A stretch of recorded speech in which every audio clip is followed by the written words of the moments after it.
تمہیں پتہ ہے مجھے خدا کی سب سے زیادہ کون سی بات حوصلہ دیتی ہے؟ کہ اللہ کے لیے کچھ بھی ناممکن نہیں ہے۔ اللہ کبھی اپنے بندوں کو تنہا نہیں چھوڑتا۔ وہ رب جب مدد کرتا ہے نا تو بندہ حیران رہ جاتا ہے۔ اللہ سے اچھی امید رکھو، وہ آپ کی پریشانیوں کو سکون میں بدل دے گا، کیونکہ وہ یہ کر سکتا ہے، وہ یہ اختیار رکھتا ہے۔ ہمیشہ دعا کیا کرو، کبھی بھی مایوس نہ ہوا کرو، کیونکہ جو کام آپ کو ناممکن لگتے ہیں آپ کی دعائیں ان کو ممکن کرنے کی طاقت رکھتی ہیں۔ اور یقین کرو، جب اللہ سے تمہارا رشتہ مضبوط اور گہرا ہو جاتا ہے نا تو وہ تمہیں بھٹکنے نہیں دیتا۔ گناہ کے در پر کھڑے ہونے کے باوجود وہ تمہیں واپس کھینچ لائے گا۔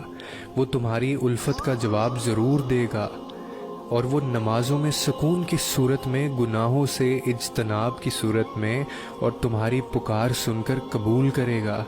وہ رب بہت مہربان ہے، تم اس پر یقین کر کے تو دیکھو۔ اور تم انسان ہو اس لیے نہیں سمجھ سکتے، اور ہم تو انسان ہیں نا، اسی لیے اس کی مصلحت کو نہیں سمجھ سکتے، لیکن وہ رب ہے، میری تمام مشکلوں کو دور فرمائے گا، اور تمہاری بھی۔ ہر انسان کو وہی ملتا ہے جو اس کے نصیب میں لکھا ہوتا ہے، لیکن جو لوگ اللہ تعالیٰ سے دعائیں مانگتے ہیں، اللہ پاک ان کو وہ نعمتیں اور وہ خوشیاں بھی عطا کرتا ہے جو نصیب میں نہ بھی لکھی ہوں۔ بے شک اللہ تعالیٰ ہر چیز پر قادر ہے۔ دعائیں نصیب سے نہیں بلکہ نصیب دعاؤں سے ملتا ہے، اور کائنات کے سارے معجزے دعاؤں سے ہی تو ہوتے ہیں۔ لیکن مسئلہ یہ ہے کہ ہم لوگ دیکھ ہی نہیں پاتے۔ کیا آپ نے کبھی طلوع آفتاب کی خوبصورتی دیکھی ہے؟ جس طرح اندھیری رات کے بعد سورج طلوع ہوتا ہے، یقین رکھیں کہ آپ کی دعائیں قبول ہونے کا راستہ تلاش کریں گی۔ زندگی کے سفر میں صبر ہی وہ دھاگا ہے جو خوابوں کو حقیقت بناتا ہے۔ اللہ کی تدبیر پر بھروسہ رکھیں، کیونکہ اللہ کی رحمت ہماری سمجھ سے باہر ہے۔ آپ کا دل امید کا باغ بن جائے جسے آپ کی دعاؤں سے سیراب کیا جائے گا۔ اور یاد رکھیں کہ ہر لمحہ اپنے خالق کے ساتھ اپنے تعلق کو مضبوط کرنے کا موقع ہے۔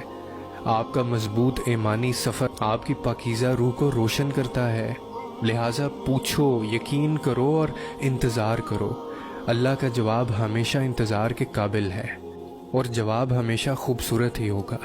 اس پر آنکھیں بند کر کے بھروسہ کریں، وہ آپ کو انشاءاللہ کبھی مایوس نہیں ہونے دے گا۔ اسی طرح کیا آپ نے کبھی بارش کے بعد باغ کو پھلتے پھولتے دیکھا ہے؟ اگر کچھ دعائیں قبول نہ ہوں تو بھی اللہ کی حکمت پر بھروسہ رکھیں۔ آپ کی استقامت رائے گاہ نہیں جائے گی۔ امید، محبت اور احترام کے ذریعے اپنے خالق سے جڑیں۔ اس کی محبت کئی طریقوں سے ظاہر ہوتی ہے۔